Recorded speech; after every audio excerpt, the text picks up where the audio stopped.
አንተን ያመነ ሁሉ ዳነ።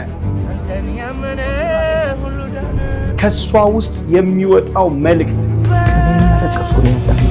ገና ዜማ ቤተ ክርስቲያን ውስጥ ብዘምረውም ኮንፈርት አይነሳኝ። ቤተ ክርስቲያንም ብዘምረው እኔ አይ ፊል ኮምፎርታብል። 4 ነጥብ ከዚህ በላይ መልእክት በኢየሱስ ክርስቶስ አምኖ ዘላለም ሞት ከማምለጥ ወደሚገርም ህይወት የእግዚአብሔር ልጅ ወደ መባል ትልቅ ክብርና ስልጣን ከመግባት የሚበልጥ ምንም ነገር የለም በምድር ላይ። ሁለት ዓለም የሚባል ነገር የለም። መቀላቀል የሚባል ነገር የለም። ሁለት ዓለም የሚባል ማለት ሁለት ቀላቅሎ መሄድ የሚባል ነገር የለም። ጌታ በአንድ እግር እግዚአብሔር መንግስት ውስጥ በአንድ እግር ዓለም ላይ መሆን አይቻልም። የሚጎትት ያስቀመጠው የሰይጣን አሰራር ስለነበረ አነደደ ማለት ነው። ሰላም የዩቲዩብ ቻናል ተከታታዮቼ፣ ዛሬ ደግሞ በድጋሚ ሌላ ቪዲዮ ይዤላችሁ መጥቻለሁ።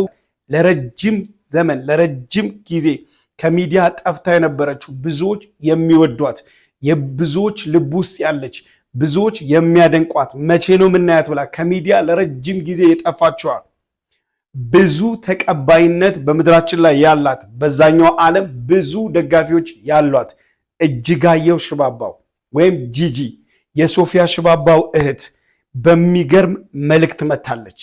ከጠፋችበት ስትመለስ ከራቀችበት ወደ ሚዲያ ስትመጣ ይዛ የመጣችው መልእክት የሚገርም ነው። አንተን ያመነ ሁሉ ዳነ አለች። አው እግዚአብሔርን ያመነ ሁሉ ይድናል። እስቲ ቪዲዮን አይተን እንምጣ። አንተን ያመነ ሁሉ ዳነ፣ አንተን ያመነ ሁሉ ዳነ፣ አንተን ያመነ ሁሉ ዳነ። አንተን አምኜ ምን ሁኜ፣ አንተን አምኜ ምን ሁኜ፣ አንተ ኃያል እግዚአብሔር ስሙ ይመስገን። ጨለማው አውጥቶ ወደ አያችሁ መልእክቱን። አንተን ያመነ ሁሉ ዳነ፣ አንተን ያመነ ሁሉ ዳነ። እግዚአብሔር ይመስገን ከጨለማ አውጥቶ ወደ ብርሃን የመራን። ምን አይነት መዝሙር ነው! ቅዱሳን ለጂጂ ልንጸልይላት ይገባል። ለጂጂ አጥብቀን ልንጸልይላት ይገባል። ምክንያቱም ከዚህ ቀደም እጅጋየሁ ሽባባው ወይም ጂጂ የሚገርም መዝሙር ለቃ ነበር። የሚገርም መዝሙር ብዙዎች ለፍቅረኛቸው ለሆነ ነገር ነው ይላሉ። የሚገርም መዝሙር ለቃ ነበር። ይሄ መዝሙር የተጻፈበትን ራሱ ጊዜና የተጻፈበትን ምክንያት የነሱ ታላቅ ስትናገር እንዲህ ብላለች። ስሟት። ከዛ ስለ ክርስቶስ እስኪ የሆነ ነገር ጻፊ አልኳት። ርዕሱ ካህኔ ነው ስትለኝ አልኳት። ርዕሱ ካህኔ ነው ላምበብልሻለሁ። ቀልጦ እንደሚበራ ሻማ መብራት በሌለው ከተማ እየቀለጠ አበራልኝ ለሱስ ባለታው ነኝ። እኔ ያለቀስኩ ነው ያዳመጥ ገና ዜማ ልናገር ለማስከር የዚህን ሰው ቀልጦ እንደሚበራ ሻማ መብራት በሌለው ከተማ እየቀለጠ አበራልኝ እየሞተ አኖረኝ ሱስ ባለዳው ነኝ። ስለ ክርስቶስ የሆነ ነገር ጻፊ አልኳት። እንግዲህ ታላቅ እህቷ ናት የጂጂ ታላቅ እህቷ ለጂጂ ስለ ክርስቶስ የሆነ ነገር ጻፊ ስትላት ስለ ክርስቶስ ይሄ ካህኔ ኢየሱስ የአዲስ ኪዳን ሊቀ ካህን ነው። ካህንዬ የነፍስ አገልጋይ የነፍሳችን ሊቀ ካህን የነፍሳችን በእግዚአብሔርና በሰው መካከል ያለ ነው። ይሄ ራሱ መዝሙር የሚገርም መልእክት ነው ያለው። የሚገርም ጉልበት ነው ያለው። ይሄ ከጂጂ ውስጥ ነው የወጣው። እቺ ሴት ወይም እጅጋየሁ ሽባባው ለእግዚአብሔር መንግስት የራቀች አይደለችም። ለእግዚአብሔር መንግስት እጅግ የቀረበች ናት። ከሷ ውስጥ የሚወጣው መልእክት ከሷ ውስጥ የሚወጣው ስለ ክርስቶስ ያላት መረዳት ይገርማል። አንድ ኢንተርቪው ላይ ይሄንኑ መዝሙር ወይም ካህንዬ የሚለውን ሶፊያ ሽባባው ምን አለች? ቤተ ክርስቲያን ውስጥ ብዘምረውም ኮንፈርት አይነሳኝም አለች። የሆነ ኢንተርቪው ላይ እስቲ እንስማው። አላቅም እንግዲህ የኔን እንትን ነው ማለት ስታት ሊሆን ይችላል ወይም ላይሆን ይችላል። ግን ቤተ ክርስቲያንም ብዘምረው እኔ አይ ፊል ኮምፎርታብል መሆንበት አይነት መዝሙር ነው። በቃላት ድርድር በሙዚቃ ቃና ባይዘው ይሄ ካህኔ የሚለውን መዝሙር አንድ ኢንተርቪው ላይ ዘማሪት ሶፊያ ሽባባው የጸሎት ውጤት ነው። በጣም ጂጂ እንደምትጸልይ ባይብል እንደምታነብ ስትናገር ነበር። ባይብል ከሚያነብ ሰው ነው እንጂ ይሄ ካህኔ የሚለው መረዳት ሊወጣ የሚችለው ከሌላ ከየትም አይመጣም። መጽሐፍ ቅዱስን ያነበበ ሰው ስለ ክርስቶስ ክህንነት የገባው ሰው ነው ይህንን ሊገልጥ የሚችለውና እስቲ የሶፊያን ኢንተርቪው ላይ የተናገረችውን ነገር ሰምተን እንመለስ። እና ይሄ ጸሎቷ ያልኩ መጽሐፍ ቅዱስ የማንበባ የጸሎቷ ውጤት ነው። ይሄ እንደሰማችሁት እንዳያችሁት ነው። እጅጋየሁ ሽባባው ጂጂ አንተን ያመነ ሁሉ ዳነ።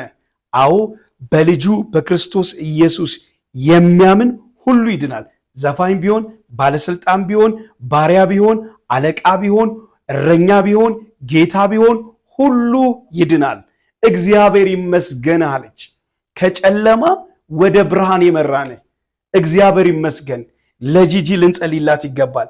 የሚገርመው በዓለም ያላችሁ በተለያየ ነገር ውስጥ ያላችሁ እረፍት ያጣችሁ ሰዎች ኤላችሁ እረፍት ያለው ኢየሱስ ጋር ነው። ዘሪቱ ከበደ በዓለም እያለች ወይም ደግሞ በዘፈኑ ዓለም እያለች ሁሉ የሚወዳት ሁሉ እሷን ለመሆን የሚመኝ ከፀጉር ቁርጧ ካለባበሷ ከመጣችበት ስታይል ጀምሮ ያ ትውልድ እሷን ለመሆን የሚመኝ ነው። እሷን ለመሆን የሚጓጓ ነው። እሷ ግን ያለችው ስሙ በኢየሱስ ክርስቶስ አምኖ ከዘላለም ሞት ከማምለጥ ወደሚገርም ሕይወት የእግዚአብሔር ልጅ ወደ መባል ትልቅ ክብርና ስልጣን ከመግባት የሚበልጥ ምንም ነገር የለም በምድር ላይ። የትኛውም ክብር ቢመስል ዛሬ ቢያበራ ቢያብረቀርቅ ውሸት ነው፣ ጊዜያዊ ነው፣ ኃላፊ ነው ያለችውን ሰማችሁ? የትኛውም ክብር ቢመስል ቢያበራ ቢያብለጨልጭ ጊዜያዊ ነው፣ ኃላፊ ነው። የሚገርም ነው እታችን ዘሪቱ እያለች ያለችው የማያልፍ ሕይወት ኢየሱስ ነው። የማያልፍ የዘላለም እውነት ኢየሱስ ነው። የትኛውም ክብር ያልፋል፣ ዝና ያልፋል፣ ስልጣን ያልፋል። ኢየሱስና የዘላለም ሕይወት ግን አያልፍ። የማያልፈውን የመረጠችው ዘሪቱ የማያልፈውን ያዘችው። አያችሁ፣ የሚያልፈውን ክብር፣ ዝና፣ የሚያብለጨልጨውን ጭብጨባውን ትታ የማያልፈውን ጌታ ነው ያዘችው። ይሄ የሚታወቅ ነው። ኢነዌ የሰውም ውስጥ ያውቃል። ያንን ግን የሆነችኛዋ ያቺ ከዚህ ምድር ጋር የምትስማማው ማንነታችን ግን ያንን ማስተላለፍ ትፈልጋለች፣ የሆነ ማቆየት ትፈልጋለች፣ ወይ የሆነ ነገር ላርግና ትላለች። ግን እረፍቱም ሰላሙም ነፃነቱም ከፍታውም በቃ ለእግዚአብሔር መገዛትና እግዚአብሔርን እሺ ማለት ነው። ምንም ከዛ የሚበልጥ ክብር የለም። የሰው ልጅ ክብር እግዚአብሔርን እሺ ማለት፣ እግዚአብሔር እንዳለው መሆን ነው። በቃ የተፈጠርነውም ለዛ ህብረት ለዛ ቤተሰብነት ስለሆነ ከዛ የሚልቅ ምንም ነገር ስለሌለ ሚሳውት እየተደረገ ነው እንጂ እና ጉዳት ነው እና ብዙም የምታወራርጁን ጉዳት ነው የምታራዝሚው እንጂ ምንም አይወዳደርም። የሚወዳደር ነገር አይደለም። 4 ነጥብ። በቃ ከዚህ በላይ መልእክት የለም።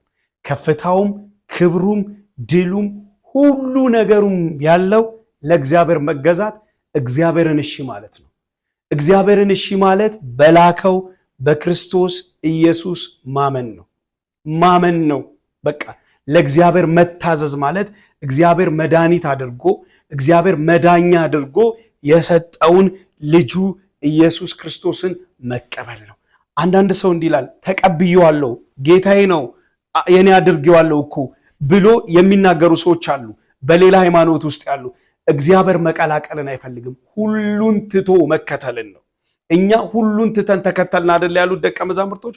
ሁሉን ትቶ ደባል ትታችሁ በእከሌ በኩል በእከሌ በኩል በእከሌ በኩል በእከሌ በኩል የሚባለውን ትታችሁ ሁሉን ትታችሁ መከተል ነው። እግዚአብሔር ጋር መቀላቀል አይፈልግም። ጌታ መቀላቀል አይፈልግም።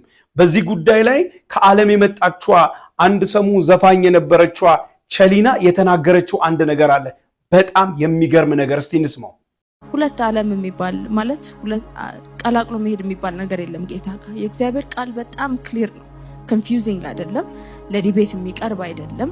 ምክንያቱም እሱ ንጉስ ነው። የንጉስ ቃል ደግሞ ህግ ነው። ስለዚህ ማንም ሰው ሊቀይረው ሊለውጠው ዲስከስ ሊያደርግበትም አይችልም። ከመቀበል ሰሬንደር ከማድረግና ከማመስገን ውጪ ሌላ የምናደርገው ነገር የለም። ይህንን ደግሞ ራሴ ፐርሰናሊ አይቻለሁ። ጌታን ስላመንኩት እሱ ለኔ ታምኖ ከዛ በኋላ ህይወቴን ኖሮልኛል። ሁለት ዓለም የሚባል ነገር የለም። መቀላቀል የሚባል ነገር የለም። አበቃ አበቃ። በአንድ እግር እግዚአብሔር መንግስት ውስጥ በአንድ እግር ዓለም ላይ መሆን አይቻልም። በሁለት ማሊያ መጫወት አይቻልም አይቻልም። የንጉስ ቃል መከበር አለበት። ሰሚት መገዛት አለብን። መንገዱ ይሄ ነው ካለን ይሄ ነው በቃ። መንገድ፣ እውነት፣ ህይወት ኢየሱስ ክርስቶስ ነው። 10 መንገድ የለም። በቃ 10 በር 10 መንገድ የለም። መንገዱ አንድ ነው። ልክ እህታችን ዘሪቱ እንደዘመረችው ያድናል ምን አስቆረቆረኝ፣ ያድናል መቶ የልፋት በር፣ ያድናል መግቢያው ኢየሱስ ነው፣ ያድናል ወደ ሰላም ሀገር። በአንድ እግር በዓለም አንድ እግር በክርስቶስ መሆን አይቻልም። ታውቃላችሁ ጥበቡ ወርቅዬ ወደ ጌታ ሲመጣ ብዙ ነገሩን ትቶ ካሴት ቤቱን ሙዚቃ ቤቱን ትቶ ነው የመጣው። እስቲ ይህን ምስክርነት እንስማ። ሙዚቃ ቤት ነበረ። ሙዚቃ ቤቱና ካሴቶቹን አቃጥላቸዋል። እሳት አደጋ ነበር። የሚጎትት ያስቀመጠው የሰይጣን አሰራር ስለነበረ አነደድኩት ማለት ነው። እንግዲህ እንደሰማችሁ ነው። ሁሉን ትተን ተከተልን። ሁሉን ትተውን የተከተሉት ሁሉ ጌታ አላሳፈራቸው። አንዳንድ ሰው እንደ ሞኝ ሊቆጥራቸው ይችላል፣ እንደ ተጃጃሉ ሊቆጥራቸው ይችላል። ኖ አላሳፈራቸው። ያንን ክብር ጥበብ ወርቅ የነበረው ክብር ጥበብ ወርቅ የነበረው ዝና ሁሉን ትቶ ለምን የሚበልጠውን ያዘው? የሚበልጠው መንግስት ላይ ነው። እስቲ አንድ ሌላ ኢንተርቪው የጥበብ ወርቅን ሰምተን እንምጣ። ስለዚህ ድምጽ ናፍቆናል ነው አይደል? አስተውሰው በዘፈን ሳይሆን ዙሪያ ጥምጥሙ ድምጹ ነው።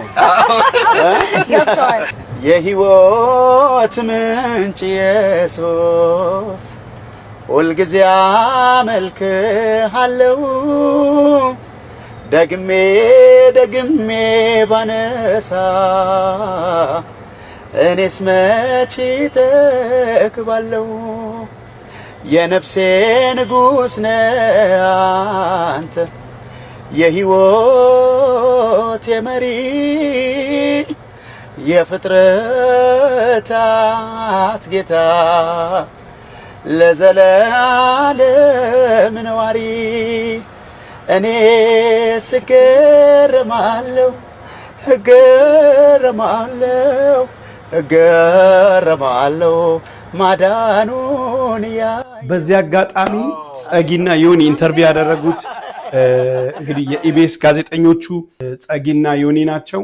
እናንተም እርሱ ወዳገኘው ጌታ እንድትመጡ እንጋብዛችኋለን። ወደ እርሱ ጌታ እርሱ የቀመሰውን እንድትቀምሱ እርሱ ወደ መጣበት እንድትመጡ። እናንተ የዓለም ኃጢአተኞች መድኃኒት ተገኝቷል። ኑ ወደ ክርስቶስ። የዓለም ኃጢአተኞች እንኳን ደስ ያላችሁ፣ ኢየሱስ ክርስቶስ መጥቷል ያድናችሁ። የዛሬ ቪዲዮቼ እኚህ ነበሩ። ቻናሉን ሰብስክራይብ ማድረግ አትርሱ። ሁላችሁም ሰብስክራይብ፣ ኮሜንት፣ ላይክ አድርጉ። ወዳችኋለሁ። በሌላ ቪዲዮ እስክመለስ ድረስ ጌታ ኢየሱስ ዘመናችሁን ይባርክ።